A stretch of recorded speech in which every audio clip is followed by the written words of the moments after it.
नाही राहते गरम होते, पाणी संपलं का थोडं बघून बघते.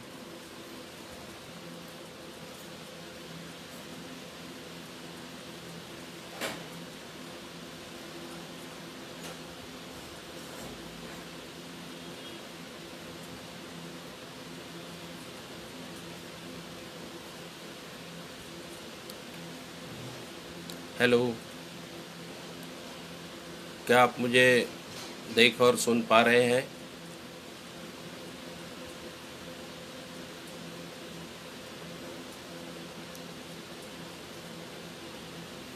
यदि आप मुझे देख और सुन पा रहे हैं तो कृपया कमेंट्स बॉक्स में आप अपनी प्रतिक्रिया मुझे दें.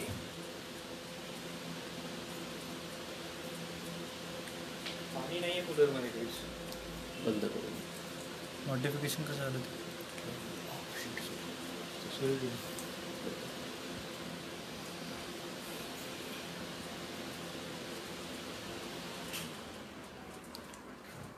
जी, डाकुलकर जी और सभी साथियों को मेरा जय भीम लाल सलाम. भारतीय पिछड़ा शोषित संगठन की ओर से ये जो प्रबोधन की प्रक्रिया चलाई जा रही है, ये सही में एक बहुत ही महत्वपूर्ण कार्य संगठन कर रहा है. मैं सभी अपने साथियों का उसके लिए शुक्रगुजार हूँ.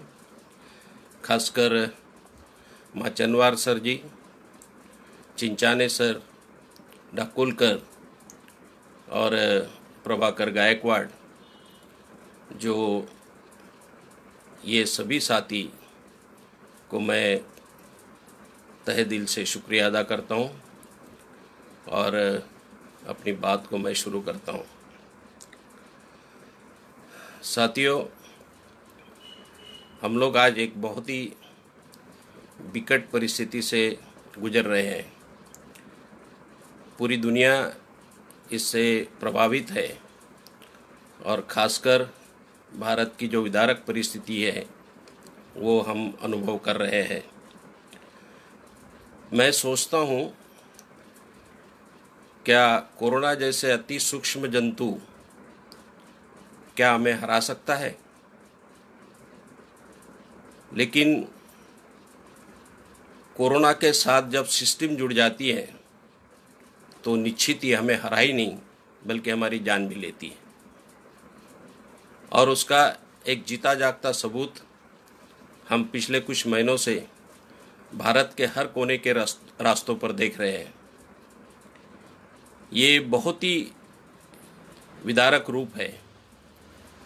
अभ्यासकों का कहना है कि 52 करोड़ जनता जो असंगठित क्षेत्रों में काम करती है, जिसका प्रतिशत करीब 38.50 के आसपास है, जो हमारी पूरी आबादी के. और ये पूरी जो 39% के आसपास की आबादी जो असंगठित क्षेत्र में काम कर रही है, उनमें से सबसे नीचे की पायदान पर जो आबादी है वो 23% के आसपास बताई गई है. और ये 23% और 39% ये हमारे जीवन मृत्यु का संघर्ष अनुभव कर रहे हैं. ये संघर्ष केवल साथी ये कोरोना के से सीमित नहीं है, बल्कि ये जो संघर्ष है ये पूरे सिस्टम के साथ जुड़ा हुआ है. और हम पूरी तरह से इसको शाश्वत है कि ये इसमें 2 प्रकार की पूरी एक वर्गीय विभाजन जिसको हम देख रहे, एक नंगे रूप में हमारे सामने आया. जो इस देश के उच्च वर्गीय और उच्च जातीय लोग जो है वो उनका कोरोना के मृत्यु या ये संकट से जो जीवन यापन में एक जो तब्दीली आई, उसका असर उन पर हम उतना नहीं देखते जितना ये 23% और 39% को हम देखते हैं. मैं अपने सभी साथियों से ये सदिच्छा व्यक्त करता हूँ कि इस कोरोना के संकट में वो उनकी सेहत ठीक होगी और पूरी प्रिकॉशन ले, पूरी जो है, क्योंकि हमें इस सिस्टम के साथ लड़ना है। जो हमारे साथी, हमारे हित संबंधी, जो जात वर्गीय हमारा जो तबका है जो आज रास्तों पे मर रहा है, उनके बचाव के लिए, केवल उनके बचाव के लिए नहीं बल्कि इस सिस्टम को बदलने के लिए हमारा जिंदा होना बहुत ज़रूरी है। और वो केवल शारीरिक रूप से नहीं बल्कि बौद्धिक, मानसिक और शारीरिक तीनों रूप से जिंदा होना ज़रूरी है। और मुझे आशा है कि हम बदलेंगे, ज़रूर बदलेंगे इस सिस्टम को। भलाई हमें संघर्ष कुछ और ज़्यादा करना पड़े, लेकिन जो बदलाव की प्रक्रिया है वो हम ही से गुजरती हुई जाती है। इसलिए मुझे पूरे विश्वास है कि हम इस स्थितियों को बदल के रहेंगे। मुझे इस आज की व्याख्यान के लिए राष्ट्रीय शिक्षा नीति 2019 पर बोलने के लिए कहा गया है और 40 से 50 मिनट के समय में आप अपनी बात को रखने की मुझे विनंती भी की गई है। साथियों, इसका जो मैं आज आपके सामने रखने वाला हूँ, राष्ट्रीय शिक्षा नीति 2019, उसके दो भाग हैं।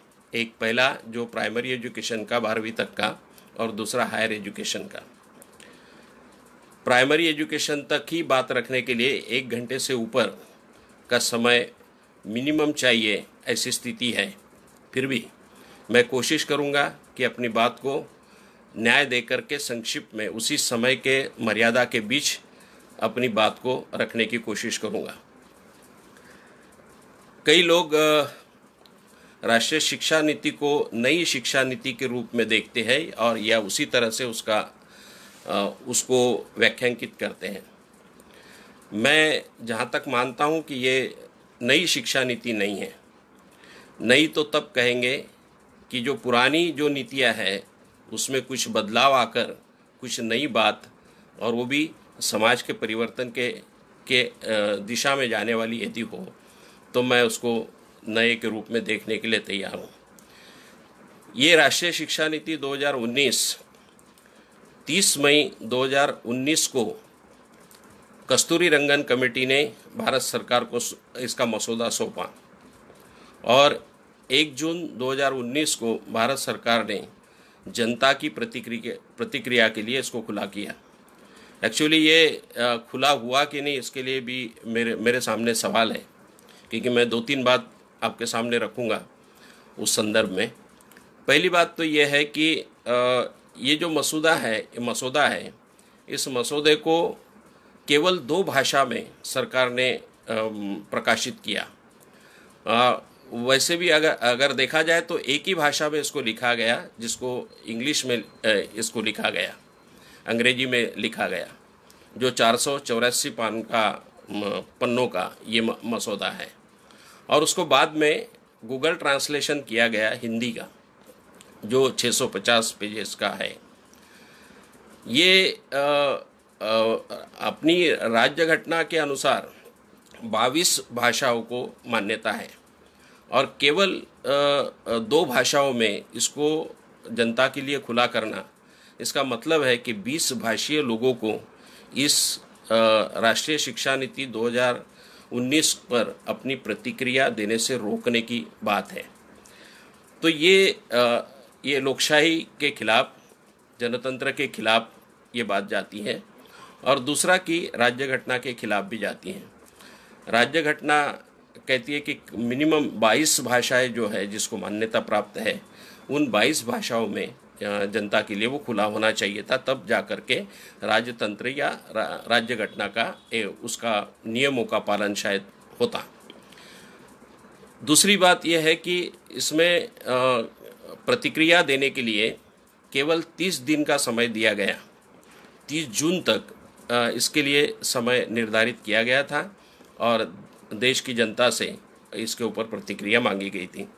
650 पन्नों का और 484 पन्नों का 30 दिनों में इसके ऊपर एक बारकाई से अध्ययन करके अपनी प्रतिक्रिया को देना बहुत ही मुश्किल काम था।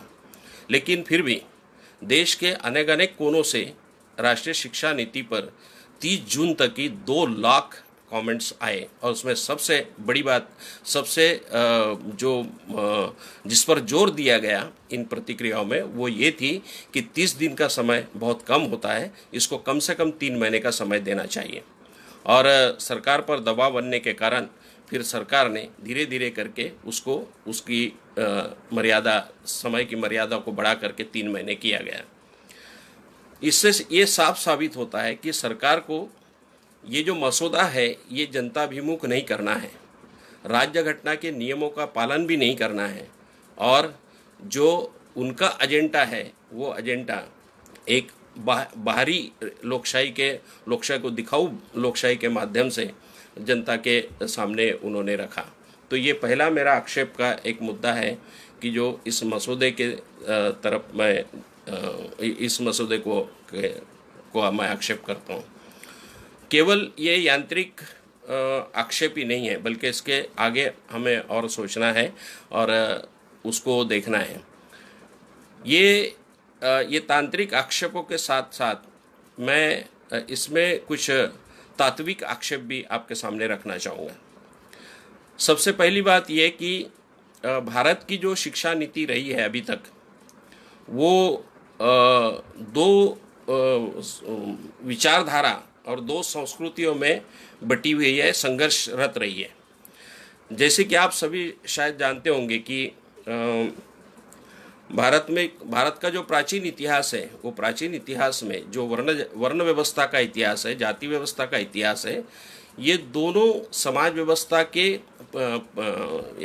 दायरे में केवल ब्राह्मण और क्षत्रिय, इनको ही शिक्षा का अधिकार था, और बाकी सभी जो फुले जी जिनके कहते हैं स्त्री शूद्राति शूद्र जो उत्पादक जातियाँ है और अति शूद्र जो सेवक जातियाँ है, और वर्ण व्यवस्था और जाति व्यवस्था को जो स्त्रियों को द्वितीय महत्व दिया गया है, ये सारे घटक जो है इनको शिक्षा व्यवस्था से बाहर रखा गया था।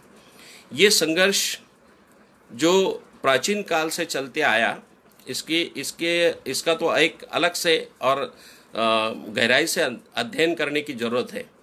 वो अध्ययन हमें इसलिए करने की ज़रूरत है कि आज की शिक्षा व्यवस्था को समझने के लिए हमें वो बहुत ही एक महत्वपूर्ण टूल देता है, एक साधन देता है हमारे हाथ में, कि हम आज की शिक्षा नीति को समझने के लिए एक बहुत ही महत्वपूर्ण मदद हमें होती है। इसलिए, लेकिन आज वो अपना मुख्य विषय नहीं, मैं सिर्फ इतना रेफरेंस करूँगा कि वो उसको हम शिक्षाबंदी का इतिहास कहते हैं। जो शिक्षाबंदी का इतिहास जो प्राचीन काल से वर्ण व्यवस्था और जाति व्यवस्था से लेकर वो अंग्रेजों तक, वसाहत काल तक वो आता है। वसाहत काल में अंग्रेजों के ज़माने में उनकी अपनी खुद की जो नीड थी राजकीय सत्ता की, और दूसरी जो मिशनरी क्रिश्चियन मिशनरी के जो लोग थे, उनका एक सेवाभावी और मानवीय दृष्टिकोण, जो उनका अध्यात्म परंपरा से आया हुआ जो मानवीय दृष्टिकोण, और अंग्रेजों के राज सत्ता की ज़रूरत, इस 2 चीज़ों को मिलाकर भारत में शिक्षा कुछ हद तक खुली हुई। ये शिक्षा खुली होते वक्त इस बात का ध्यान रखा गया है कि भारत की जो सिस्टम है, जो उस वक्त कास्ट सिस्टम जो बरकरार थी, आज भी वो है, उस कास्ट सिस्टम को किसी भी प्रकार का आघात ना पहुँचे, इसका ध्यान अंग्रेजों ने अपनी शिक्षा नीति को बनाए रखने में ध्यान दिया है। उसी वक्त जब उसके आखिरी टप्पे में जो फुले जी ने जो संघर्ष किया, वो संघर्ष इसके खिलाफ था।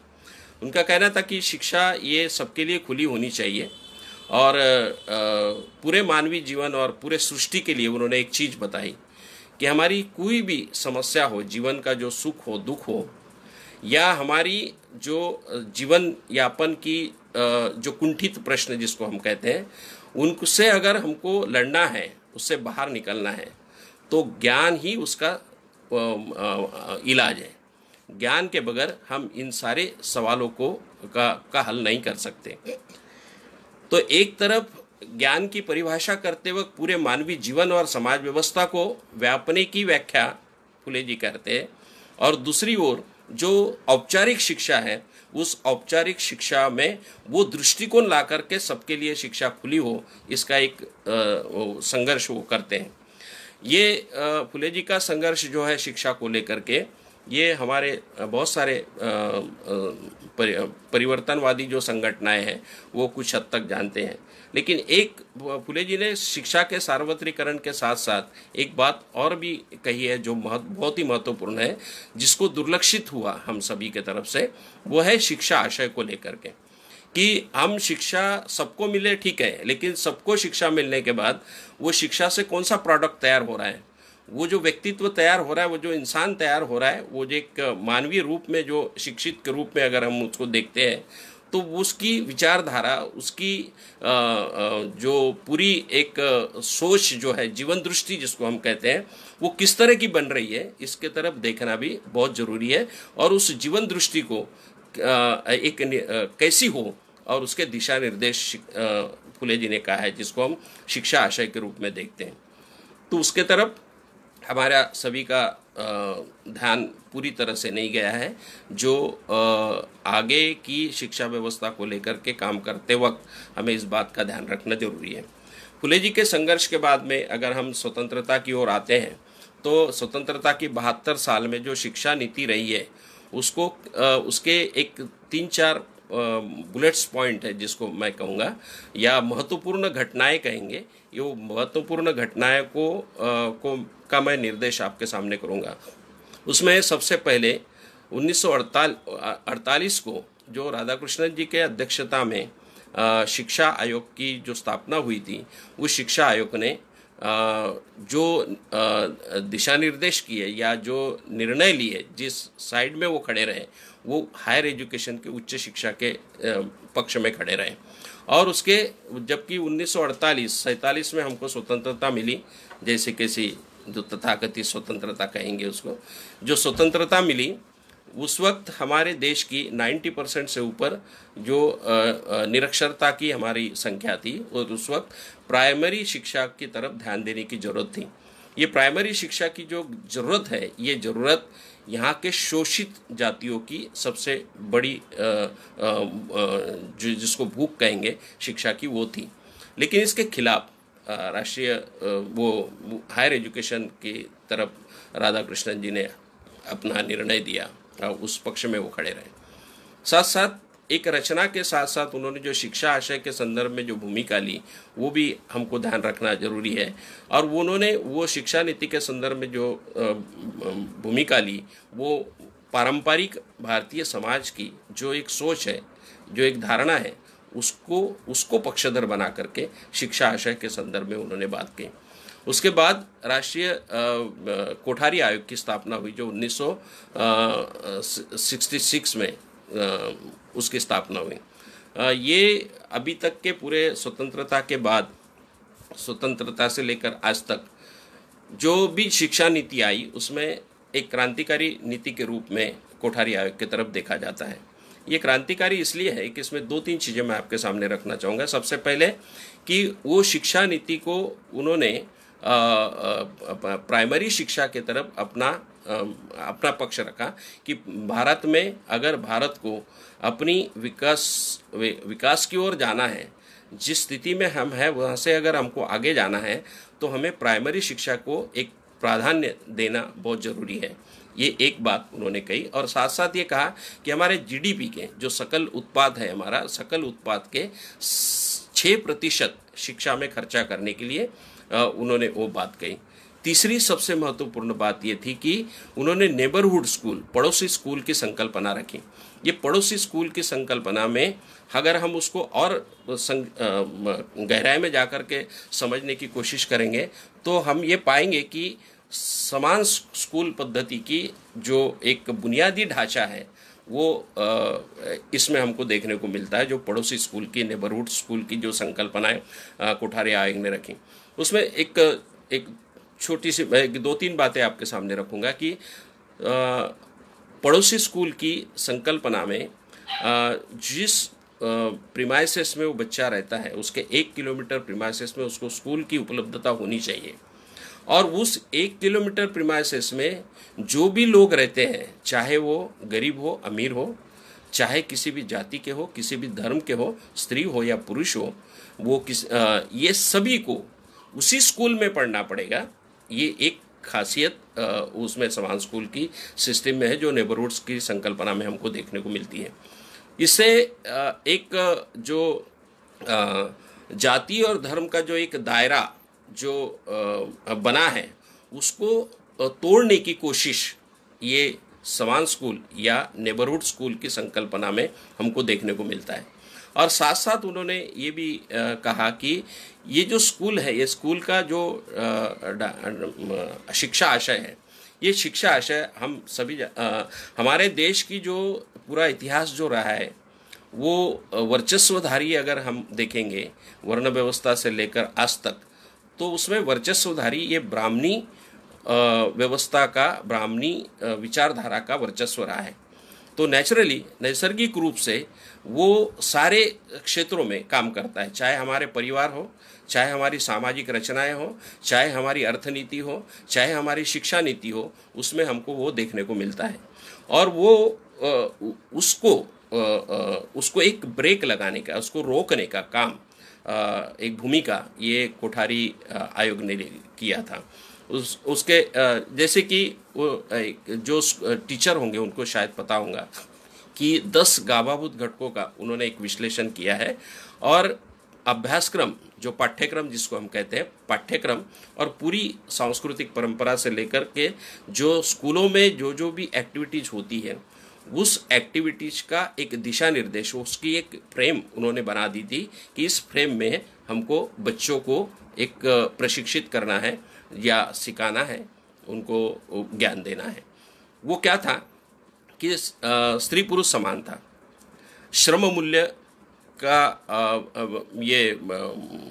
श्रम मूल्य, वैज्ञानिक दृष्टिकोण, धर्मनिरपेक्षता, अगर ये इस तरह के, अगर ये 10 ऐसे घटक है कि जिनको अगर हम विश्लेषित करेंगे तो हम ये देखते कि कम से कम जो ब्राह्मणी मूल्यों का एक खुला प्रभाव जो है, उसको रोकने का काम ये 10 गाभाभूत घटक के दिशा निर्देश से कोठारी आयोग ने सबके सामने रखा।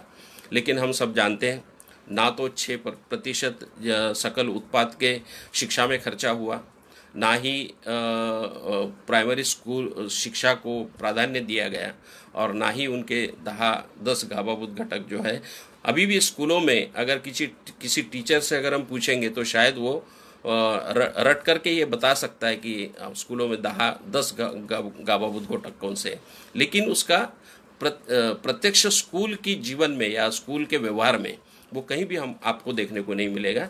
चाहे सांस्कृतिक रूप में हो, चाहे पाठ्यक्रम के रूप में हो, चाहे वे शिक्षक के व्यक्तित्व के रूप में हो, या उस स्कूल के प्रीमाइसेस को लेकर के स्कूल के अंदर की रचना हो, या उसको स्कूल में लगी हुई प्रतिमाएं हो, वो प्रतीक हो, ये सारे चीज़ों को अगर हम देखेंगे तो आपको कहीं भी शायद अपवादात्मक अगर किसी स्कूल में मिला तो मैं उसका वेलकम और उनको धन्यवाद दूंगा।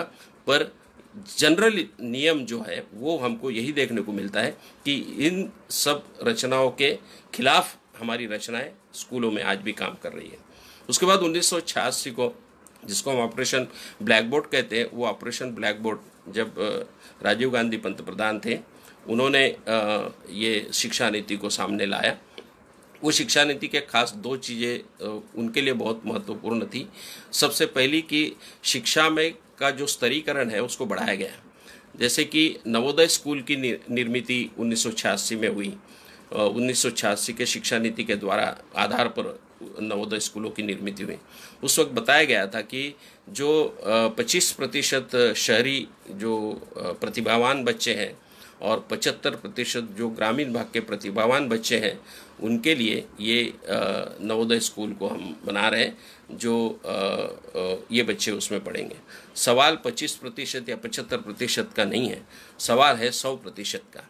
अगर 100% को हम समान स्तर पर नहीं लाने की कोशिश करेंगे तो चाहे अगर हम किसी 25% के लिए बहुत ही आइडियल या बहुत ही आदर्शपूर्ण स्कूल भी अगर निर्माण कर ले, तब भी देश का आदर्शपूर्ण निर्मिति नहीं हो सकती।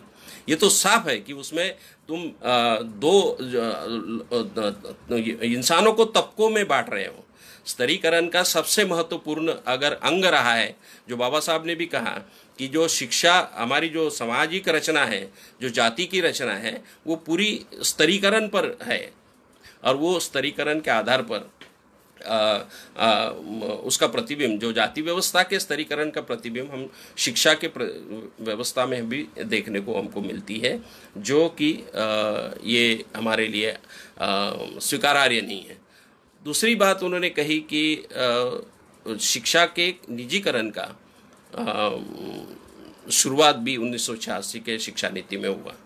हम सब जानते हैं कि 1991 में भारत में निजीकरण का नीति स्वीकारी गई, लेकिन शिक्षा में उसके पहले 1986 से शुरुआत की गई। उसके बाद जो एक महत्वपूर्ण घटनाएं हुई वो है शिक्षा अधिकार कानून। 1 अप्रैल 2009 को संसद में ये कानून को मंजूरी दी गई और 1 अप्रैल 2010 से इसको पूरे देश में लागू किया गया। इसका जो परिणाम है हम आज देख रहे हैं कि राष्ट्रीय शिक्षा अधिकार कानून बच्चों को अधिकार देने के लिए नहीं बल्कि उसका छीनने के लिए साबित हुआ है, जो कि इसका उल्लेख अनिल सतगोपाल जी ने उसको बहुत अच्छी तरह से विश्लेषित किया है। मैं आप सभी को विनंती करूंगा कि उस किताब को जरूर पढ़िए। ये शिक्षा अधिकार कानून जो है, हम पहले इस बात को समझ लेना चाहिए कि कोई भी कानून हमारी समाज व्यवस्था को बदलाने में कितनी भूमिका अदा कर सकता है, इसको सोचने की ज़रूरत है। ये जैसे कि हम जानते हैं कि स्त्री प्रताड़ना का कायदा है, दारूबंदी का कायदा है, हुंडा बड़ी का कायदा है, दहेज प्रथा का कायदा है। ये सारे कायदे हमारे बने हैं। इसके बावजूद भी हम रोज़ खुले आँख से ये देखते कि ये सारी चीज़ें इसके खिलाफ में हो रही है। तो कानून का होना ये हमारे एक व्यक्तिगत रूप में हमारे ऊपर हुए अन्याय को न्याय मांगने के लिए हमारे लिए एक अवकाश बनता है। उसके लिए मैं उसका वेलकम करूंगा, लेकिन हमने इस पर निर्भर नहीं होना चाहिए कि एक बार अगर कानून बन गया तो हमको अधिकार मिल गए। वही बात ये शिक्षा अधिकार कानून को आज हम अनुभव के साथ ये कह सकते हैं कि वो शिक्षा देने वाला कानून नहीं बल्कि शिक्षा को छीनने वाला कानून है। आज अगर हम भारत में जो सरकारी स्कूलें बंद हो रही है, वो सरकारी स्कूलें बंद होने के समय जो सरकारी ऑर्डर आती है तो वो उसमें एक बात का उल्लेख होता है कि शिक्षा अधिकार कानून के तहत आपकी स्कूल में बच्चों की कमी होने के कारण, दर्ज संख्या कमी होने के कारण आपकी स्कूल को दूसरे स्कूल में फलानी स्कूल में मर्ज किया जाता है। वो ये नहीं कहते कि शिक्षा आपकी स्कूल बंद की गई है, क्योंकि ये जो और इसके लिए ये समेकन करने के लिए जो आधार लिया जा रहा है सरकार की ओर से, वो है शिक्षा अधिकार कानून। तो आप सोचिए समझिए कि ये शिक्षा अधिकार कानून जहाँ एक तरफ स्कूल बंद करने का हथियार बना है, वहाँ वो बच्चों को शिक्षा का अधिकार कैसे दे सकता है।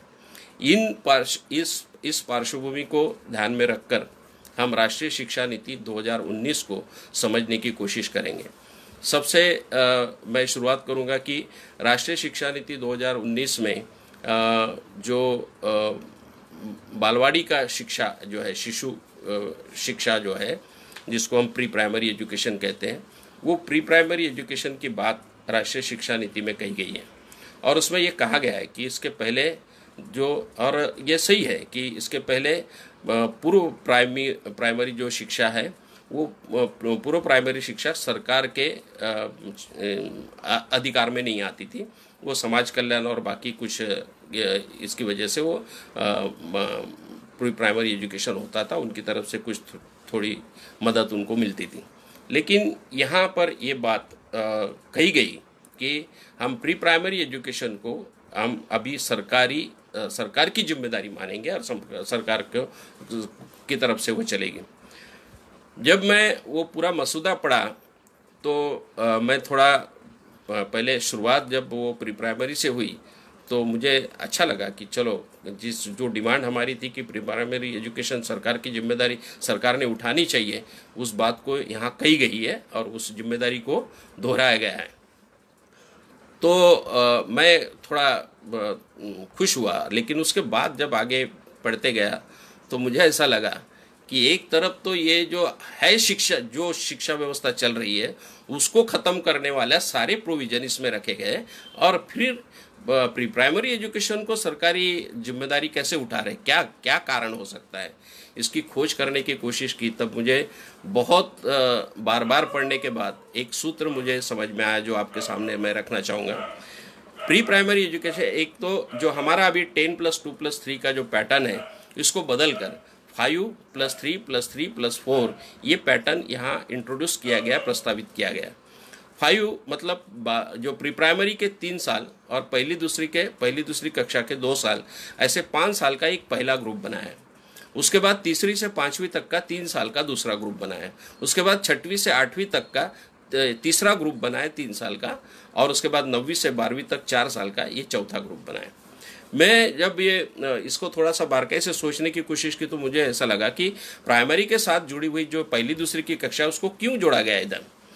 तो उसमें एक जो थोड़ा सा पर्सनैलिटी डेवलपमेंट जिसको हम कहते हैं कि व्यक्तित्व का जो हमारा विकास होता है उसके 2 अंग होते हैं, एक फिजिकल और दूसरा साइकोलॉजिकल। तो उसके आधार पर मैंने थोड़ा खोजने की कोशिश की। खुद राष्ट्रीय शिक्षा नीति के डॉक्यूमेंटेशन में भी इस बात को कहा गया है। उनका कहना है कि न्यूरो साइंस के अनुसार जो हमारे पूरे मस्तिष्क का जो विकास है वो पूरे जीवन के जितना भी हमारे मृत्यु तक हमारे मस्तिष्क का जो विकास होता है उसका 85% विकास केवल 6 से 8 साल तक, यानी 0 से 6 अपवादात्मक स्थिति में 8 साल तक वो बच्चों का होता है। अब ये बात जब उसमें कही गई तो ये इसको हमने समझने की कोशिश करना चाहिए कि 6 से 8 साल का जो मस्तिष्क का विकास है वो हमारे मस्तिष्क के वजनमान या आकारमान से इस बात को संबंध नहीं है, बल्कि हमारी जो अवचेतन मन है, चेतन और अवचेतन मन का जो एक निश्चित होता है उसके लिए ये बहुत ही क्या कहेंगे कि ये 6 से 8 साल का संवेदनशील जो एज ग्रुप है ये इसको टारगेट इसमें किया गया है। ये इस बात को हमने ध्यान रखना चाहिए। जब ये पहले मुझे इस प्रकार की शंका हुई, उस शंका को सच है क्या, इसको मैं दोबारा डॉक्यूमेंटेशन में खोजने के बाद मैं कंफर्म हो गया कि इनका दृष्टिकोण जो यह है वो उनकी अवचेतन मन को का दृढ़ीकरण या उसको एक दिशा देने के लिए, दिशा निर्देशित करने के लिए इस एज ग्रुप को टारगेट किया गया। जैसे कि हम देखेंगे कि जो 6 से 8 साल के बच्चों का जो अवचेतन मन, हमारा सबका, किसी का भी, आप मेरा सबका, जो हमारा अवचेतन मन बना है वो हमने नहीं बनाया खुद। हम जिस परिस्थितियों में, जिस वातावरण में और जिस परिग में, सारी सांस्कृतिक से लेकर के सारी आर्थिक से लेकर के सामाजिक से लेकर के सारे जिसमें हम छोटे से बड़े होते हैं, 6 से 8 साल तक का होते हैं, उसका वो वहाँ हमारी वो अवचेतन मन की बुनियाद रखी जाती है और वो हमको 3 चीज़ों को आने वाले दिनों में, आने वाले पूरे जिंदगी में हमको 3 चीज़ों को कंट्रोल करता है। एक पहली कि हमारी जीवन दृष्टि को निश्चित करता है हमारा अवचेतन मन। दूसरी बात यह है कि हमारी नीति मूल्यों को निर्धारित करता है वो अवचेतन मन। और तीसरी, समाज की ओर देखने का या पूरे जीवन की ओर देखने की जो धारणाएं हैं उसको भी निश्चित करता है ये अवचेतन मन। अगर ये इतनी महत्वपूर्ण बात अगर अवचेतन मन की है तो शिक्षा व्यवस्था का कर्तव्य क्या होना चाहिए? शिक्षा व्यवस्था का कर्तव्य तो ये होना चाहिए कि आज के जो अवचेतन मन हमारे बने वो कोई एक इंसान के रूप में या एक निकोप समाज व्यवस्था के रूप में अगर हम अपने आप को टटोलेंगे तो हम ये पाएंगे कि हम उसके बिल्कुल इस सिस्टम के समर्थन में हमारी अवचेतन मन गढ़े हैं। अगर और उसके दुष्परिणाम हम सारे भुगत रहे हैं। तो शिक्षा व्यवस्था यदि अगर चाहती है कि इस देश को नए रूप में गढ़ाए, तो उसके अवचेतन मन को एक नई दिशा, एक नया अवचेतन मन, जो कि अभी जो समाज व्यवस्था है, उस समाज व्यवस्था को कम से कम चिकित्सक नज़रों से देख पाए, वो अपनी जीवन दृष्टि से या अच्छा बुरा के बजाय चूक या गलत या सही को समझने की कोशिश करें, अपनी धारणाओं को बार बार जांचने की कोशिश करें कि मैं जो सोच रहा हूँ वो क्या सही है, मैं जो कर रहा हूँ क्या वो सही है। इस कम से कम इतनी तो अपेक्षा की जा सकती थी कि जिस तरह से हमारी जो अवचेतन मन जो बनाया गया है, जो सिस्टम ने बनाया है, उस सिस्टम को सवाल खड़ा करने वाली, उस सिस्टम को समझने की कोशिश करने वाली अवचेतन मन को बनाने की जरूरत आज है। शिक्षा व्यवस्था की वो जिम्मेदारी है। लेकिन जब एक शिक्षा नीति अगर इस तरह की भूमिका नहीं लेता, बल्कि जो जो धारणाएं बनी हैं, जो समाज व्यवस्था है, उसको और भी मजबूत बनाने के लिए अगर अवचेतन मन को अगर दिशा टारगेट किया जाए, उसको उसके लिए दिशा निर्देश किया जाए, तो हमारे सामने दोहरे प्रश्न खड़े हो जाते हैं। क्या ये शिक्षा नीति को हम शिक्षा नीति के रूप में देखेंगे या किसी खास जात वर्ग का एक डॉक्यूमेंटेशन के रूप में देखेंगे? इसको ये सवाल हमारे सामने है। इसका मैं उदाहरण दूंगा आपको कि बिल्कुल प्री प्राइमरी से लेकर के तो 12वीं तक ये इसका सतत लगातार उन्होंने ये बात कही है कि हम जो क्रमिक अभ्यासक्रम है, जिसमें गणित है, भाषा है, विज्ञान है, ये सारी इतिहास है, ये सारे विषयों के साथ साथ हम मूल्य शिक्षा बच्चों को देंगे। और ये मूल्य शिक्षा के जो दिशा निर्देश है वो उनके डॉक्यूमेंटेशन में देखने को मिलते हैं। वो दिशा निर्देश ऐसे है कि उनका कहना, मैं 3 ही बात आपके सामने रखूंगा। एक पहली बात कि भारत का प्राचीन समृद्ध विरासत, ये बच्चों को वो पढ़ाना चाहते हैं। दूसरी बात है कि जो हमारे परिवार है, जो कुटुंब रचना है हमारी, उसके जो मूल्य हैं वो मूल्य बच्चों को हम सिखाएंगे। और तीसरा है कि जो पारंपरिक हमारे जो सन है, त्यौहार है, वो त्योहारों के से जो मूल्य या संस्कृति सामने आती है, उसका भी बच्चों को हम सिखाएंगे। ये तीनों चीज़ों को अगर हम समझने की कोशिश करेंगे तो पूरी तरह हम इसको कह सकते हैं कि इसमें ब्राह्मणी मूल्य संस्कृति का ही पोषण होने की होगा। ये जो भारत का जो प्राचीन संघर्ष रहा है, निश्चित ही भारत का प्राचीन गौरवशाली इतिहास है, लेकिन वो कौन सा है? भारत का प्राचीन संघर्ष ये ब्राह्मणी और उसके खिलाफ अब्राह्मणी संघर्ष रहा है। अब्राह्मणी परंपरा में जैन परंपरा है, स्त्री सत्ताक परंपरा है, बौद्ध परंपरा है, शाक्य परंपरा है, और दूसरी तरफ ये वैदिक परंपरा है जिसको हम ब्राह्मणी परंपरा कहते हैं। अब अगर ये दो चीज़ें, इतिहासकारों में इसमें कोई मतभेद नहीं कि जो संघर्ष प्राचीन काल का रहा है वो ये 2 परंपराओं में रहा है, ये 2 संस्कृति में रहा है, ये 2 तत्वज्ञानों में रहा है, तो फिर सवाल खड़ा होता है कि इसमें से किसको हम समृद्ध विरासत कहेंगे। इसको व्याख्यांकित करने की जरूरत है, जो इसमें नहीं किया गया है। वो व्याख्यांकित इसीलिए नहीं की गई ताकि अगर एक बार व्याख्यांकित किया जाए तो आपको उस व्याख्या से बाहर जाने की परमिशन नहीं होती, और यदि उसको खुला रखें तो फिर आप चाहे वो ब्राह्मणी परंपरा या अब्राह्मणी परंपरा का पुरस्कार कर सकते हैं। आज जो प्रभावशाली सत्ताधारी वर्ग है, जो प्रभावशाली सत्ताधारी जाति है, और जो प्रत्यक्ष सत्ता में है, वो तो छुपा नहीं है कि वो ब्राह्मणी मूल्य संस्कृति के और पूंजीवाद के समर्थक है। और ये नैसर्गिक रूप से फिर ये प्राचीन भारत का जो समृद्ध विरासत है वो ब्राह्मणी विरासत को मानकर बच्चों को सिखाया जाएगा। दूसरी बात जो है कि प्राचीन हमारी जो कुटुंब रचना, पारंपरिक कुटुंब रचना है, जिसको पारिवारिक रचना जो है, उसका मूल्य सिखाने की बात कर रहे हैं। अगर हम टटोलेंगे अपने आप को तो हमें दो चीज़ें देखने को मिलती है कि हमारी कुटुंब रचना का जो आधार है वो दो चीज़ों पर बना है। एक कि जाति नियमों के अधीन या जाति संस्कृति के अधीन हमारे सारे रिलेशंस हैं।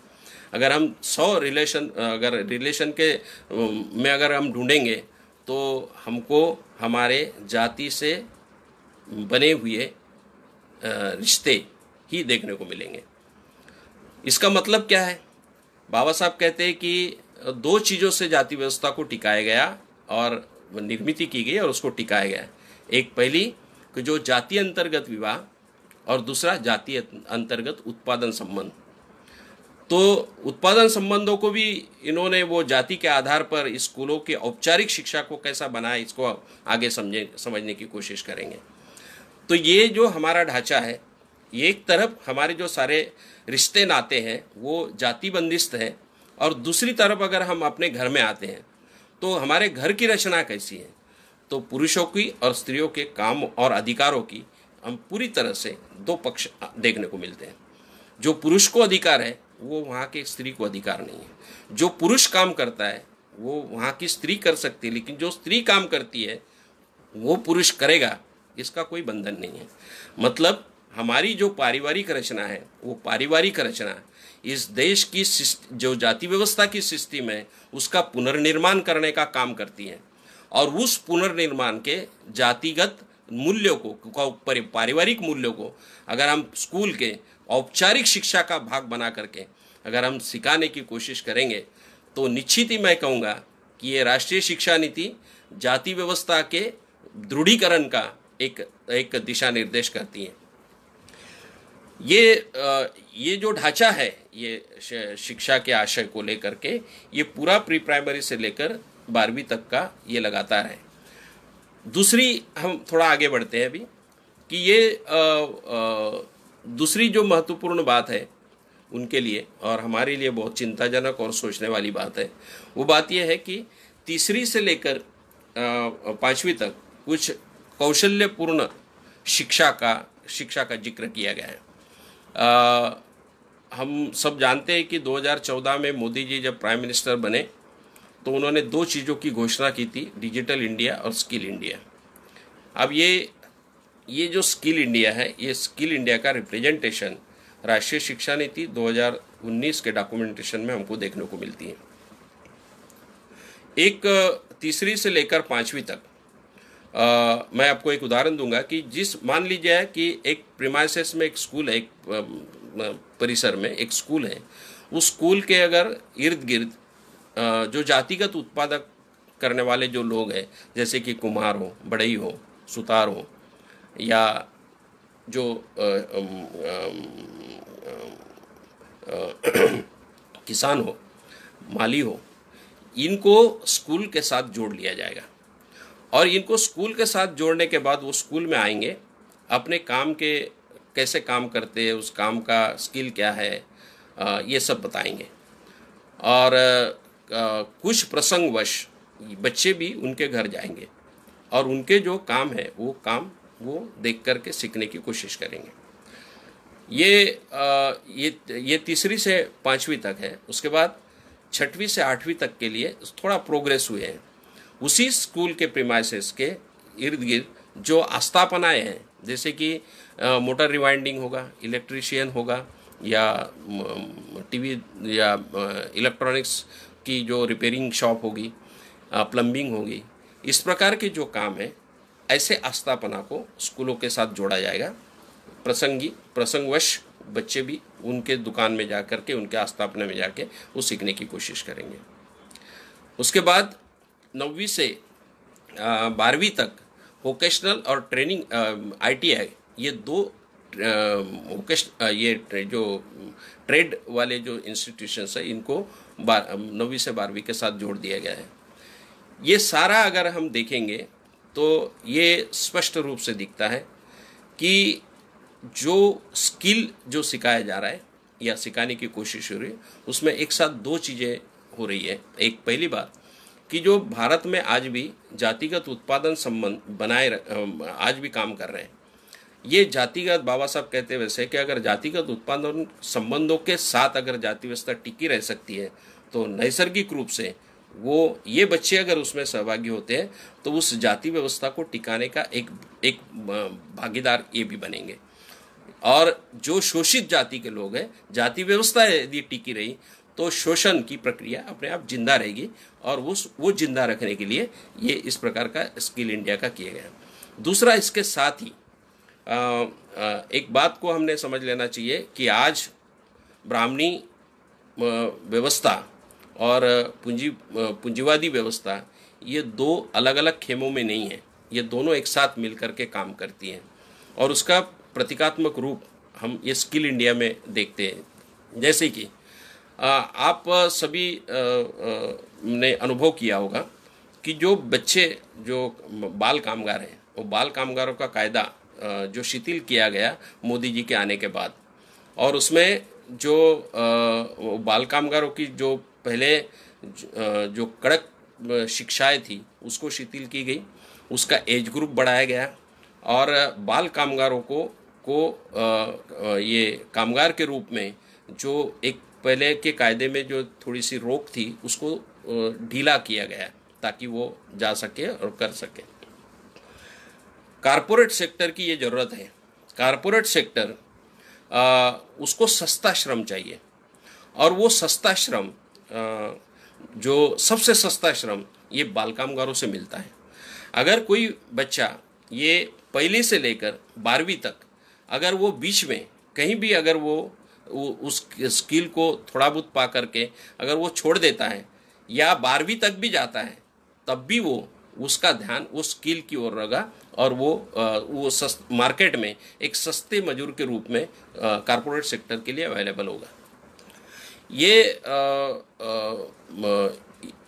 ये जो एक ही साथ एक तरह से जाति व्यवस्था को बनाए रखने का, और दूसरी तरफ पूंजीपतियों की कारपोरेट सेक्टर की जो बाल कामगारों की सस्ते मजदूरों की जो ये है ये भी उसमें उपलब्धता होगी।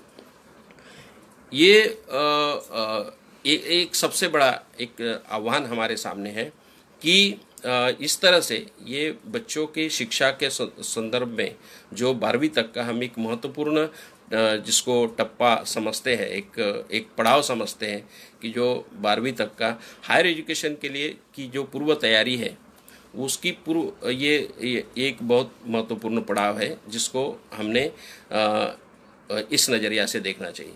इस संदर्भ में मैंने कुछ शिक्षकों से बात की कि स्किल इंडिया को का अंतर्भाव करने के लिए राष्ट्रीय शिक्षा नीति ने एक प्रस्ताव रखा है, आप लोगों को क्या लगता है। कुछ पालकों से भी हमने बात की जिनके बच्चे स्कूल में पढ़ते हैं, तो सभी लोगों का मुझे बड़ा आश्चर्य हुआ, किसी ने भी इसका विरोध नहीं किया, बल्कि उन्होंने ये कहा कि ठीक है ना, अगर बच्चे पढ़ लिख कर भी क्या करेंगे, पढ़ लिख कर भी अगर वो पेट भरने के लायक नहीं बनेंगे तो पढ़ने लिखने में भी क्या मतलब है। मतलब हमारा समाज की जो धारणा है, हमारे स्कूल के टीचरों की जो धारणा है, वो धारणा ये है कि एजुकेशन मतलब शिक्षा ये हमारा पेट भरने का साधन है। अगर पेट भरने का साधन है तो मोदी जी सही कर रहे हैं। मोदी जी तो कह रहे हैं कि भाई पेट भरने के लायक बन जाओ, फिर चाहे 5वीं में बनो, 8वीं में बनो या 12वीं में बनो, पेट भर लो, बात ख़त्म। एक यहाँ फुले जी के शिक्षा विजन का पराभव है, इसके खिलाफ ये जाने वाली बात है। और दूसरी बात ये है कि ये अगर हमको केवल पेट भरने का साधन अगर हम शिक्षा की ओर देखते हैं तो पॉलिसी मेकिंग की प्रक्रिया में कौन लोग रहेंगे, क्योंकि इसका एक रिपोर्ट है, अभी भारत के सारे रिपोर्ट्स ये कह रहे हैं कि स्वतंत्रता के बाद आज तक हमारा जो उच्च शिक्षा का प्रमाण रहा है वो 10%, 9 से 10% के आसपास रहा है। वो कभी भी 11 या 10.25 तक नहीं हुआ है, वो 9 से 10% रहा है। अगर इस स्थिति में इसी प्रकार की अगर रचना रही तो फिर वही बात को दोहराई जाएगी, बल्कि उससे भी कम होने की संभावना है। और वो जो 10% जाएंगे वो पॉलिसी मेकर बनेंगे, और वही पॉलिसी मेकर बन के बाकी उनकी पॉलिसी को फॉलो करने के लिए बाकी 90% जो श्रम जो है, मजदूर जो है या एक मैन पावर जो है, वो इस शिक्षा नीति से तैयार होगा। एक और महत्वपूर्ण बात मैं 9वीं से 12वीं के संदर्भ में आपके सामने रखना चाहूँगा कि 9वीं से 12वीं तक के लिए एक सेमिस्टर पैटर्न को इंट्रोड्यूस किया गया है। ये सेमिस्टर पैटर्न में एक सेमिस्टर में 5 से 6 विषय, मिनिमम 5 और मैक्सिमम 6 विषय को बच्चों को पढ़ना होगा। मतलब साल में 2 सेमिस्टर में कम से कम 10 से 12 विषयों को उनको पढ़ना होगा। आज का जो अभी जो रनिंग हमारी एजुकेशन सिस्टम है उसमें 6 सब्जेक्ट बच्चों को एक साल में पढ़ना होता है, और 9वीं हो, 10वीं हो, 11वीं हो या 12वीं हो, उसमें वो 6 विषय को वो पढ़ते हैं।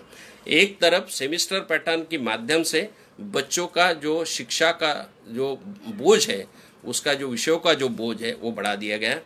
दूसरी ओर उसको स्किल इंडिया की तरफ ढकेलने की कोशिश की गई है।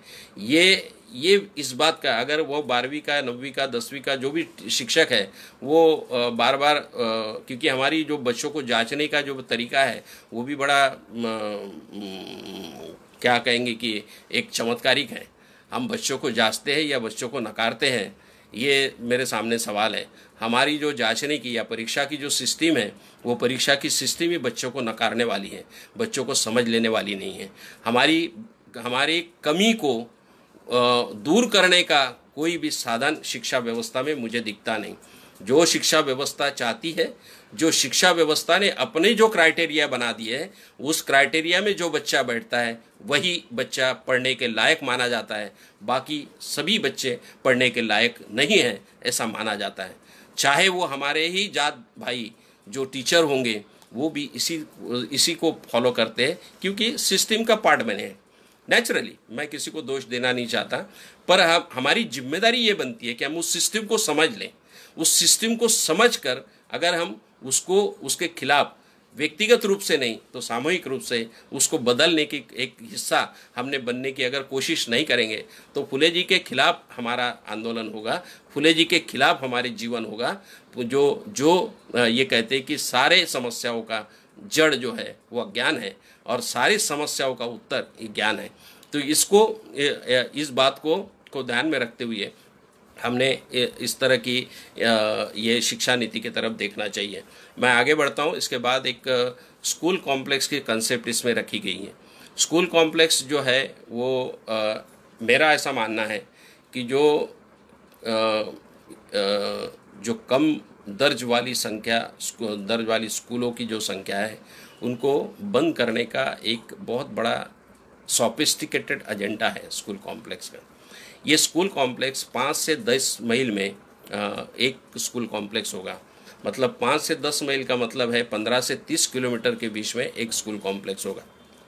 और आरटी के नियम के अंतर्गत 30 बच्चों के पीछे एक शिक्षक का गुणोत्तर उन्होंने दिया है। जहाँ जहाँ भी 30 बच्चे से कम है वो उन स्कूलों को वो ये स्कूल कॉम्प्लेक्स में समेकन करेंगे। और ये स्कूल कॉम्प्लेक्स की समर्थन में उनका जो युक्तिवाद है उसके कुछ 2-3 पहले मैं आपके सामने रखूँगा। उनका कहना है कि जो एकल स्कूल वाले का जो सवाल है हमारे सामने वो ये स्कूल कॉम्प्लेक्स में छूटेगा। एकल स्कूल बहुत ध्यान दे करके समझने की ज़रूरत है। आज भारत में 1,19,000 एकल स्कूल है। वो ये 2016-17 की बात है। 2016-17 के रिपोर्ट में 1,19,000 स्कूलें ये एकल स्कूल भारत में हैं और उसमें से 94,000 स्कूलें ये प्राइमरी है। और आरटी का नियम कहता है जो सरकार जो व्यवस्था के चालक जो आरटी को बनाते हैं वो आरटी को के ही खिलाफ कैसा काम करते हैं, क्योंकि कोई भी चीज़ उनके लिए उनके व्यवस्था को समर्थन में हो वहाँ वो उसी तरह से उसके समर्थन को यूज करेंगे।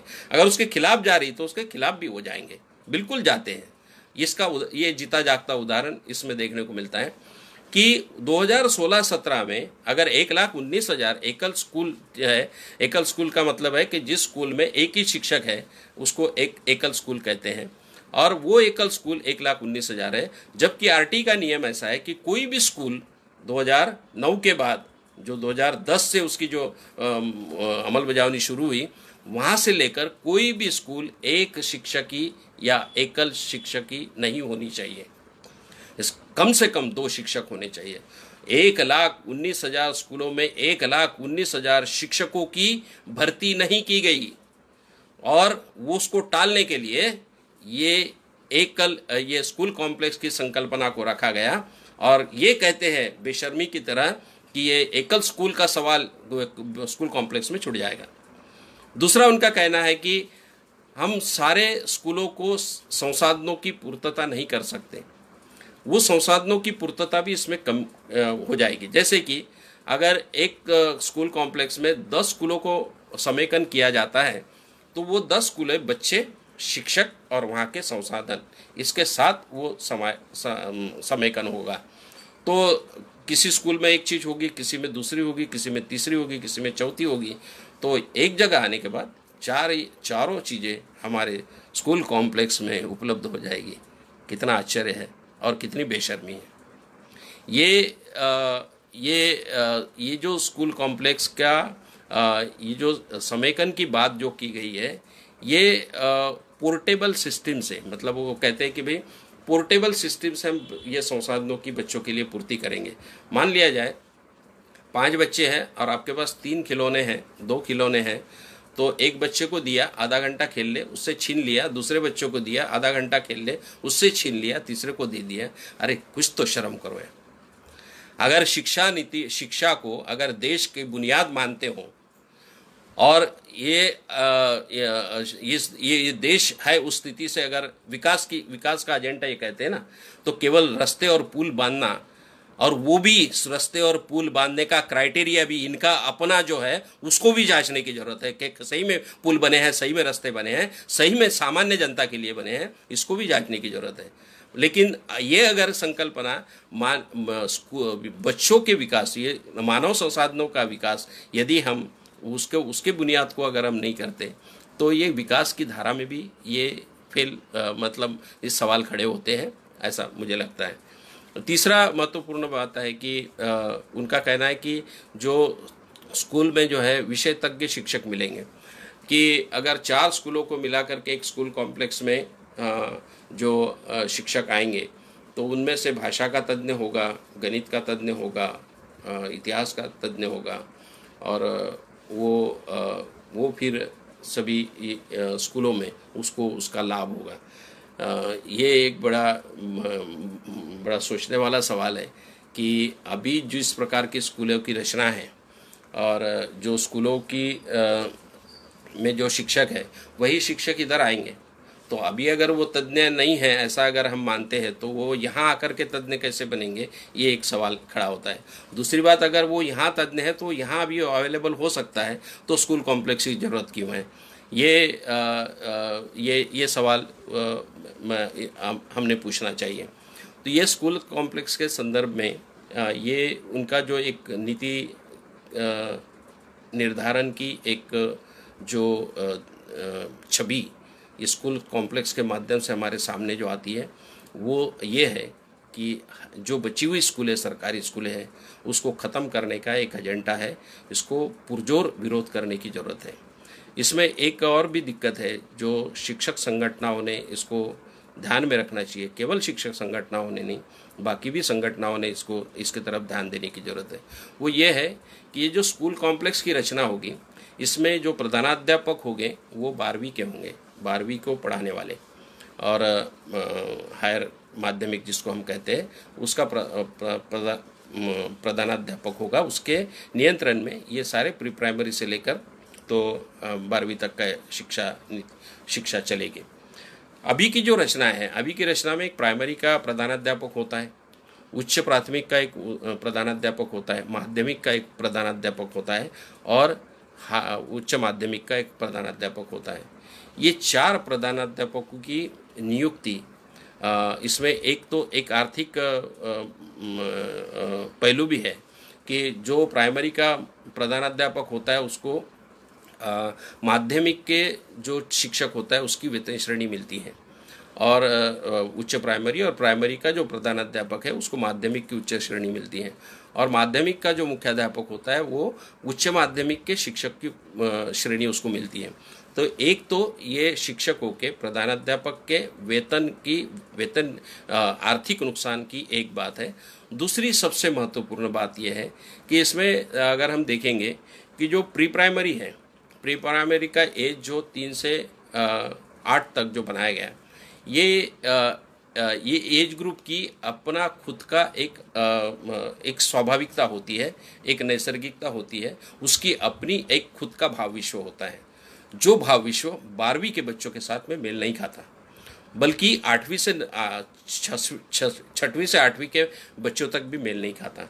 इसीलिए जो डीएड या बीएड जो शिक्षक हुए उनको एक विषय होता है बाल मानस शास्त्र। वो बाल मानस शास्त्र इस बात को उजागर करता है कि उस बच्चे को समझने की कोशिश करो, उस बच्चे की अपनी नीड और उसकी भावनाओं को समझने की कोशिश करो, और उसके साथ में जो उसका जो हम उसको जो हैंडल करते हैं, उसके साथ जो हम व्यवहार करते हैं, उसको उस तरह से किया जाए जो उसको समझ करके। और उसके बाद, क्योंकि पढ़ाने वाली बात तो बाद में आती है, जो पढ़ाने वाला और पढ़ने वाला है इनका रिलेशनशिप एक मानवीय रिलेशनशिप बनना जरूरी होता है। वो रिलेशनशिप अगर बनती है तो उसमें दो उसके बेसिक बुनियाद है कि एक तो दोनों की अपने भाव विश्व, अपनी ज़रूरत, उसकी ज़रूरतों को, सुख दुख को समझना पड़ता है। अगर ये समझेंगे तो ये जो नाता है, ये जो रिश्ता है, ये रिश्ता वो आगे ज्ञान देने के और लेने के लिए एक उसका फाउंडेशन बनता है। इसीलिए, और ये शिक्षा शास्त्र ने माना है, ये केवल भारत के नहीं पूरे दुनिया के शिक्षा शास्त्र ने माना है। सवाल है उसको इम्प्लीमेंट करने का, उसके प्रति अपनी दृढ़ता को दिखाने का, जो इसमें यहाँ नहीं दिखाई गई।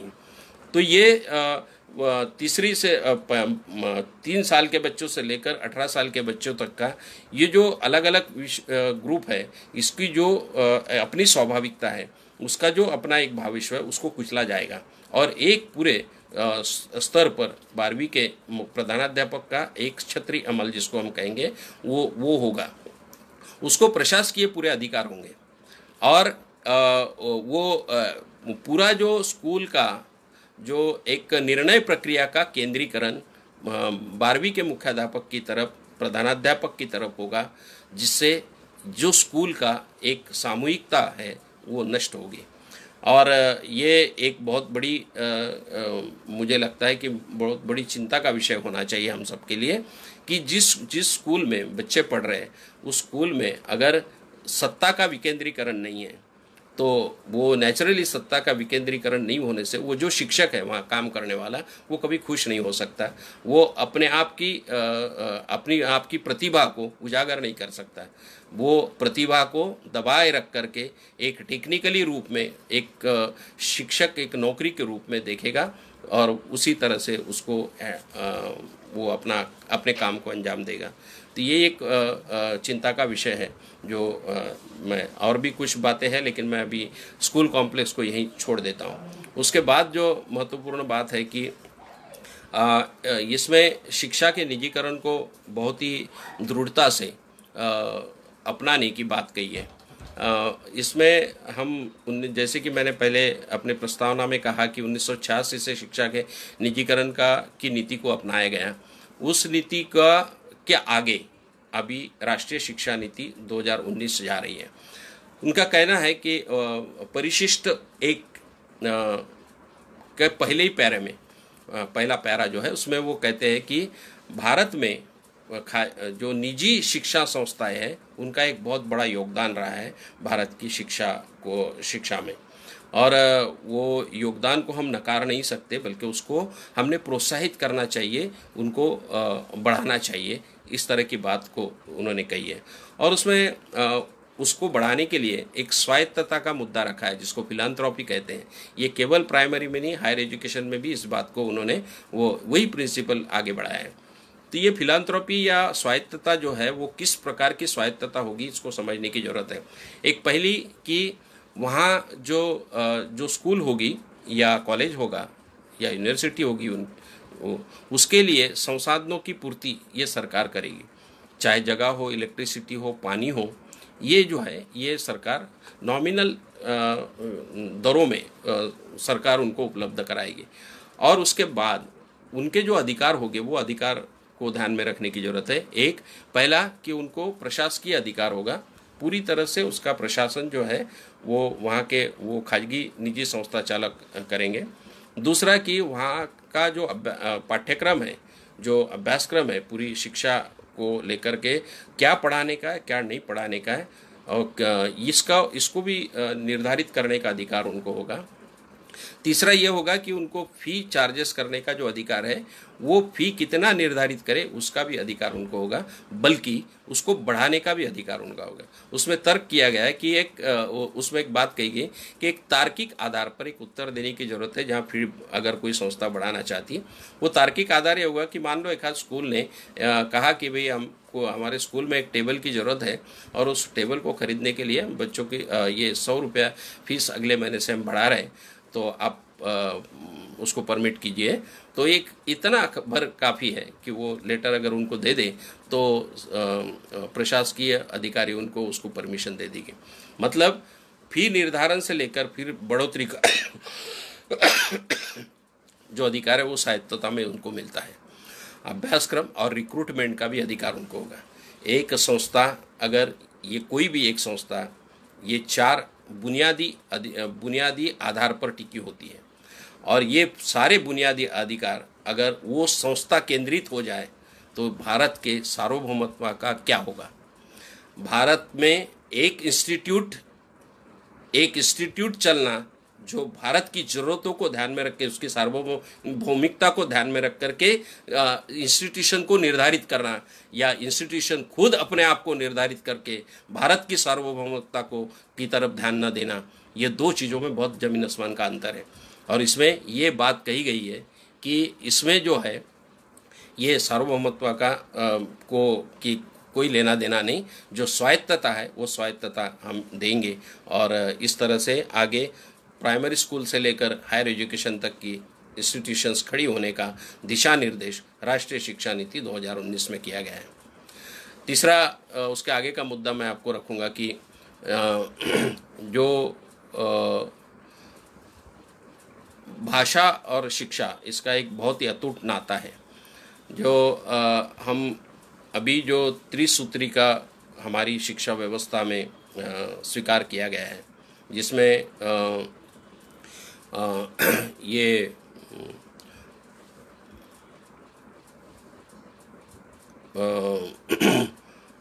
अपनी मातृभाषा जिसको हम कहते हैं स्टेट की लैंग्वेज, दूसरा हिंदी राष्ट्रीय लैंग्वेज, और तीसरा इंग्लिश अंतर्राष्ट्रीय लैंग्वेज, ये तीनों लैंग्वेज का एक त्रिसूत्री भाषा सूत्र के रूप में अभी चल रहा है। उसी सूत्र को आगे बढ़ाने की बात इन्होंने कही है। अब ये सारी इस बात के साथ साथ उन्होंने एक बात और कही, वो ये है कि बहुभाषीय वर्ग रचना के रूप में उन्होंने कुछ कक्षा रचना के रूप में कुछ बातें कही है।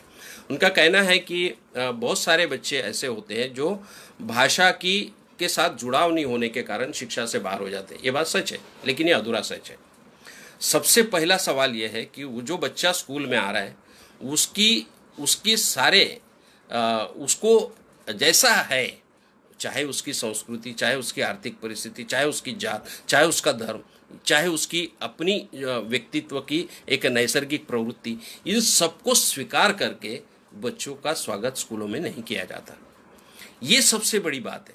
लेकिन यहाँ पर भाषा के आधार पर बच्चों को स्कूल से बाहर होने की बात कही है, और वो उसको केवल वो अगर ये एक या तांत्रिक रूप में भी अगर इस बात को भी अगर हम देखें तब भी ये बात भी वहाँ स्कूलों में आएगी, ऐसा मुझे लगता नहीं। उसका कारण यह है कि इनका कहना यह है कि जो बच्चा बहुभाषीय कक्षा रचना के संदर्भ में कि जैसे मान लो कि एखादा कोई गौण जाति का शिक्षक है जो गौण प्रभाव या गौण संख्या के कक्षा जहाँ पर है स्कूल है वहाँ पर नहीं पढ़ाता, वो किसी दूसरी जगह पढ़ाता है, तो ऐसे टीचर को हम क्या करेंगे, जहाँ पर गौण की संख्या या प्रभाव ज़्यादा है, ऐसे स्कूलों में उसको हम ट्रांसफ़र करेंगे, उसकी बदली करेंगे और उसको तब तक वहाँ से उसको बदली नहीं करेंगे जब तक वो वहाँ से रिटायर ना हो जाए या किसी अपवादात्मक परिस्थिति को, बहुत ही महत्वपूर्ण अपवादात्मक परिस्थिति हो, तभी उसका बदला किया जाए। इसमें भी ये बात फिर दोहराई गई है कि जाति व्यवस्था के चश्मे को से अगर हम देखेंगे तो हमको ये देखने को मिलता है कि यहाँ भी भाषा के आधार पर भी जाति व्यवस्था का दृढ़ीकरण करने का प्रयास किया गया है। मान लिया जाए कि वो जो टीचर है वो वहाँ जा कर के पढ़ाएगा, वो बच्चे भी गोंड होंगे और टीचर भी गोंड होगा और गोंडी से लेकर के मराठी वगैरह क्या है वो पढ़ाएंगे। ये अगर बहुभाषीय वर्ग रचना का अगर यही अर्थ है तो फिर ये बहुभाषीय वर्ग रचना भी हमको न्याय नहीं दे सकती। सबसे पहला सवाल कि बहुभाषीय वर्ग रचना में अगर वहाँ मान लो अगर हम थोड़ा सा उल्टा सोचते हैं कि जो दूसरे जाति का है, जो गोंड जाति का नहीं है, उस टीचर को अगर वहाँ नियुक्त करें और उसको ये एक प्रोत्साहन दे कि गोंडी सीखने के लिए हम आपको हेल्प करेंगे, आपको मदद करेंगे, आपके लिए शिक्षा व्यवस्था उसके लिए आपको एक प्रोत्साहन के रूप में खड़ी रहेगी। अगर ऐसा होता है तो वो टीचर उन बच्चों के साथ गोंडी सीखने की कोशिश करेगा। जब वो गोंडी सीखेगा तो वो खुद जिस भाषा से, जिस जाति से आया है, उसकी अपनी एक जो संस्कृति के साथ, जीवन दृष्टि के साथ जो वो गोंडी का एक आंतरिक संघर्ष होगा। एक कोई भी दो चीज़ें जब सामने आती है तो एक आंतरिक चिंतन प्रक्रिया को जन्म देती है और वो आंतरिक चिंतन प्रक्रिया इंसान को पुराने से मतलब उसको आगे ले जाता है, एक नया जन्म उसका होता है। वो नया जन्म, अगर ऐसा नया शिक्षक तभी बन सकता है जब वो वहाँ से वो उसकी भाषा को सीखने की कोशिश करेगा, अपनी भाषा, अपनी संस्कृति के साथ में उसका मेल खाएगा। क्योंकि भाषा केवल हमारी और आपकी भावनाओं को आदान प्रदान करने का या शब्द और ग्रामर का एक जंजाल के रूप में उतनी सीमित नहीं है, बल्कि हमारी भाषा हमारे जीवन दृष्टि, हमारी संस्कृति को रिप्रेजेंट करती है। और ये जो भारत की जो रचनाएं हैं, ये रचनाएं जो है, ये रचनाएं भारत की जाति और धर्म के आधार पर जो बहुत सारी विविधता है, वो सारी विविधता को जब तक हम पूरी न्यायपूर्ण सहभागिता को के नज़रिया से नहीं देखेंगे तब तक ये इसका हल हम नहीं निकाल सकते। इसके बाद एक स्त्रियां महिलाओं के शिक्षा के संदर्भ में भी कही गई है। महिला और शिक्षा का जो सवाल है वो बहुत ही पेचीदा है। भारत में महिला का जो शोषण है और वो जो शोषित प्रक्रिया की जो अपने आप की एक जो क्या कहेंगे मुक्ति की धारणा है, उसको समझ करके ही हम स्त्री शिक्षा की ओर देखने की कोशिश करना चाहिए। लेकिन यहाँ पर बहुत ही मखलासी शब्दों का उपयोग करके उनका कहना है कि हम अभी टीचर और बच्चों को महिलाओं का आदर करना सिखाएंगे। उनको जो हमारा जो गौरवशाली इतिहास रहा है, उनका ऐसा कहना है कि हम तो स्त्रियों को पूछते आए हैं और इसलिए हमारी ये सारी जो स्त्रियों का जो एक बहुत ही गौरवशाली इतिहास रहा है, हम उस गौरवशाली इतिहास को दोहराएंगे और शिक्षा में उसको लाएंगे। सबसे महत्वपूर्ण बात यह है, और उसके लिए उन्होंने कहा है कि हम उनको साइकिल देंगे, शिष्यवृत्ति देंगे या प्रोत्साहन भत्ता देंगे, वाहन भत्ता देंगे, लाने जाने की सुविधाओं को उपलब्ध कराएंगे। ऐसी सारी वो टेक्निकल चीज़ें भी उन्होंने कही है। ये सारी चीज़ें आज हो रही है।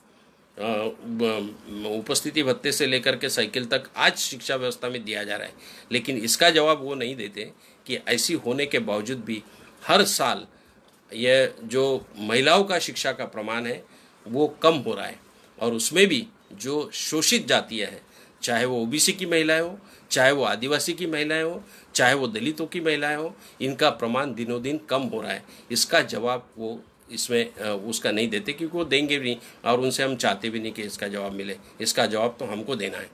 तो इसको अगर हम ध्यान में रखेंगे तो महिला की शिक्षा के संदर्भ में उनका जो ये ढकोसला और एक बहुत ही यांत्रिक रूप से जो रखा गया है वो इसमें बिल्कुल भी महिला को शिक्षा को न्याय देने वाला नहीं होगा।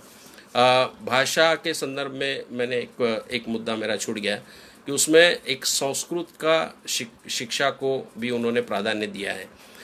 ये बात अच्छी है कि अभी उन्होंने कंपलसरी करने की बात नहीं की।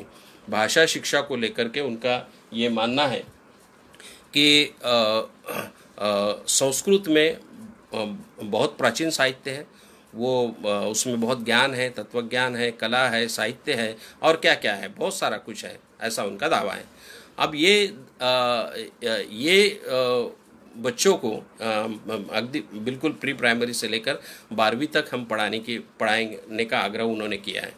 और वो नेचुरली ये तो इस बात को फिर से उजागर करती है कि आज जो संस्कृत में जो साहित्य है वो ब्राह्मणी मूल्य संस्कृति को लेकर के ज़्यादातर वेद हो, श्रुति हो, पुराने हो या जो भी उनका साहित्य है, ये अगर हम देखेंगे तो ये ब्राह्मणी विचार मूल्य और संस्कृति को मजबूत करने वाला या उसको प्रक्षेपित करने वाला साहित्य हमको देखने को मिलता है, जो बच्चों को इसमें पढ़ाए जाने की बात कही गई है। ये और साथ साथ ये भी कहा है कि जो गुरुकुल शिक्षा पद्धति है वो गुरुकुल शिक्षा पद्धति में संस्कृत का अध्ययन किया जाता था और वहाँ केवल ये यांत्रिक रूप से शिक्षा नहीं होती थी बल्कि पूरे जीवन की शिक्षा होती थी ऐसा। और गुरु और शिष्य का जो नाता है, गुरु वो शिष्य के लिए अपना समर्पित होता था। ये 3 बातें उन्होंने गुरुकुल शिक्षा पद्धति के गौरवीकरण के लिए कहा है और उसको हम मॉडल बनाना चाहिए, ये बात भी वो कहते हैं। आप समझिए इस बात को कि अगर गुरुकुल शिक्षा पद्धति को मॉडल के रूप में अगर देखा जाएगा तो क्या होगा। एक सबसे पहली बात, गुरुकुल शिक्षा पद्धति में शिक्षा का सार्वत्रिकरण नहीं था। वहाँ तो सीमित लोगों को किसको शिक्षा देना है और वहाँ का गुरु कौन होगा ये भी निश्चित था। अगर उसको मॉडल बनाया जाता है तो आप समझिए कि आज के इस सामाजिक परिवेश में वो कौन और कैसा होगा वो मॉडल। दूसरा, वहाँ का गुरु शिष्य का नाता जो है वो एक गुरु यानी देव के रूप में, ईश्वर के रूप में, भगवान के रूप में जो सर्वज्ञाता है और उसका जो ज्ञान है वो अंतिम है, वहाँ कोई सवाल खड़ा नहीं होता। और विद्यार्थी ने उस ज्ञान को आत्मसात करना है और अपने जीवन यापन में उसका परिशीलन करना है और उसका उपयोग करना है। ये एक जो पेडागॉजी हम जिसको कहते हैं, अध्यापन शास्त्र कहते हैं, हमारा अध्यापन शास्त्र आज भी इसी गुरुकुल मॉडल को का रिप्रेजेंटेशन करता है, प्रतिनिधित्व करता है।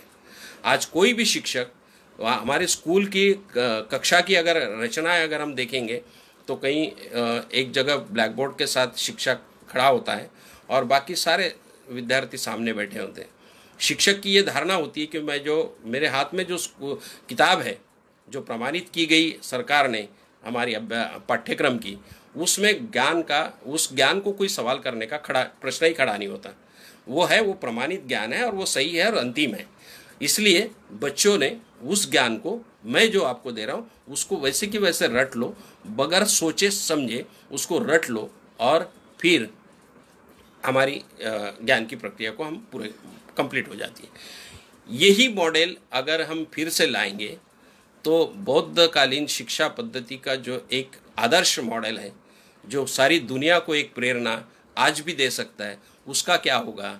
वो तो कहता है वो जो ज्ञान की परंपरा है वो मुक्तिदायी परंपरा है। वो और मुक्तिदायी परंपरा में का जो शिक्षक होता है वो शिक्षक कहता है कि मेरे पास जो है वो मैं लेके आया हूँ, वो अंतिम और संपूर्ण तो कभी भी नहीं है, जो है वो मैं आपके सामने रखने वाला हूँ। आप अपनी अनुभव की कसौटी पर, अपनी बुद्धि की कसौटी पर उसको जांचिए। अगर आपको नहीं पटा तो आप प्रति सवाल कीजिए। आपके प्रति सवाल मेरे पास है उस ज्ञान को और आपके प्रति सवाल, इसको लेकर के हम दोनों उस ज्ञान से भी आगे जाएंगे। ज्ञान की परंपरा ये किसी के लिए रुकी हुई नहीं है। संस्कृति और ज्ञान ये प्रवाहित होता है, वो सतत, जिसको अनित्य है, बुद्ध की भाषा में अनित्य है, वो विकसित होते जाता है। हम चाहे उसको रोकने की कोशिश करें तब भी वो विकसित होता है। उसकी अपनी आपकी एक नैसर्गिक प्रवृत्ति, नैसर्गिक प्रक्रिया है, लेकिन उसको भी हमारी शिक्षा व्यवस्था ने यहाँ बंदिस्त करने की, रोकने की कोशिश की है। और ये राष्ट्रीय शिक्षा नीति गुरुकुल पद्धति के माध्यम से उसको करने की कोशिश कर रही है। इसमें और भी बहुत कुछ बातें हैं, लेकिन मैं जहाँ तक देख रहा हूँ कि 1 घंटा 20 मिनट हो चुके हैं। मैं अपनी बात को यहाँ अभी कंक्लूड करता हूँ।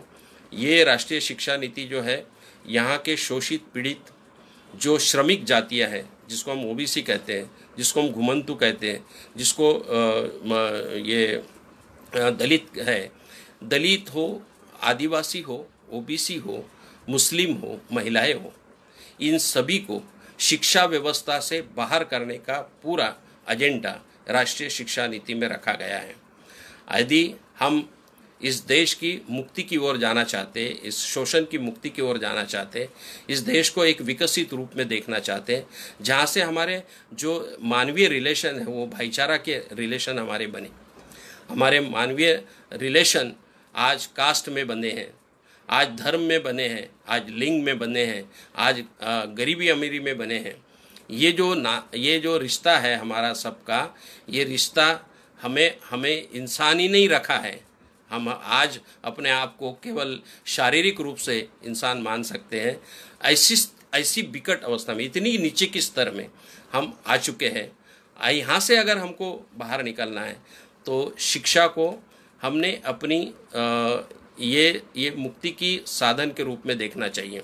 और ये मुक्ति के साधन के रूप में देखते वक्त हमारी जितनी भी क्रांतिकारी संगठनाएं हैं जो चाहती कि इस देश को बदलें, इस व्यवस्था को बदलें और हम एक नए भारत की ओर, एक नए समाज व्यवस्था की ओर जाए, तो हम सबकी जिम्मेदारी बनती है कि हमारा जो भी उद्देश्य होगा, हमारे जो भी अपने संगठन का ढांचा होगा, हमारी जो भी अपनी कार्यप्रणाली होगी, उसमें हमें एक ये समझने की कोशिश करनी है कि यहाँ की कास्ट सिस्टम जो हमारी अपनी मुक्ति के लिए रोधा बनी, उसको हमको लांघना है। और उसको लांघने के लिए हमारे संगठनात्मक स्थिति में जो उसको सोच को उसका दृढ़ीकरण हमको करना होगा। मैं भारतीय पिछड़ा शोषित संगठन, जो खासकर ओबीसी जातियों को लेकर के जो उत्पादक जाति है, इस देश की उत्पादक जातियाँ रही है, आज भी है, उसको, और ये जो आज हम रास्तों पे जो देख रहे हैं कोरोना के माध्यम से, ये हमारे ही दलित, शोषित, ओबीसी, ये सारे हमारे जात वर्ग के हैं।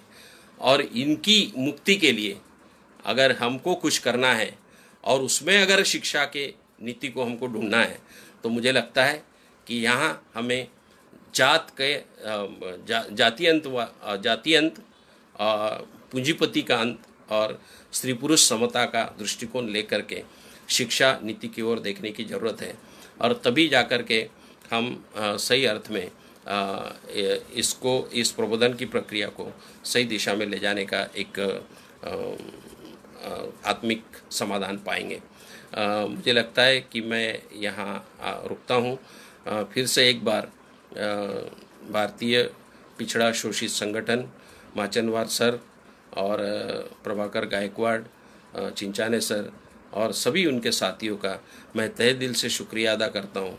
और आप सबको रिक्वेस्ट करता हूँ कि अगर कोई सवाल अगर है तो हम उस सवाल के लिए हम थोड़ी कोशिश कर सकते हैं चर्चा का। Thank you.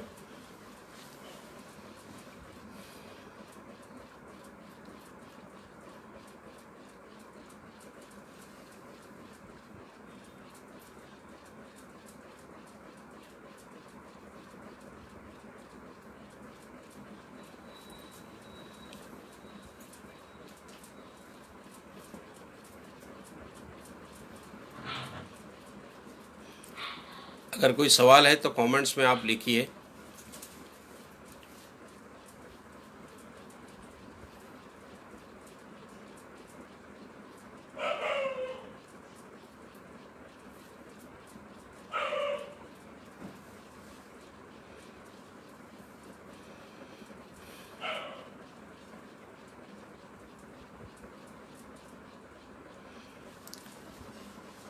तो शायद कोई सवाल नहीं है, और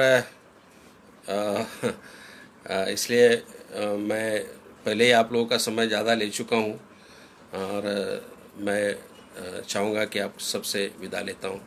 धन्यवाद। हम मिलते रहेंगे और चर्चा भी करते रहेंगे। Thank you.